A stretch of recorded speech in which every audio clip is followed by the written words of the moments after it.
अखिलेश साहब, इल्जाम तो हम पर ही लगता है ना, आप पर तो कुछ नहीं लगता।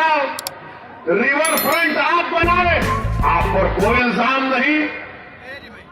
लखनऊ से कानपुर रोड आप बनाए, आप पर कोई इल्जाम नहीं। आपने सब कुछ किया, आपके 10-10 उंगलियां घी में थी, मगर आजम पर इल्जाम लगा बकरी चोरी का और भैंस चोरी का। ये इल्जाम सिर्फ हम पर लगता है।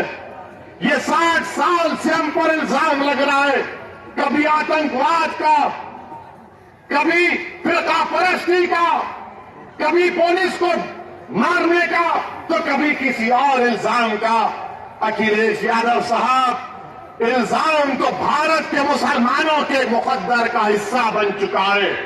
अब हम इल्जामात की फिक्र नहीं करेंगे। सुन लो अखिलेश यादव, मुझे तुमसे कोई सर्टिफिकेट की जरूरत नहीं है।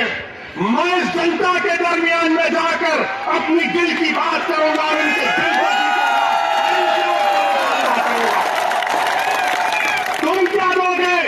तुम 11% यादव हो, हम 19% मुसलमान हैं। अगर तुम मुख्यमंत्री बने और जनाब मुलायम सिंह बने तो मुसलमानों की वोट की खैरात से बने, तुम याद रखो इस बात। हम पर इल्जाम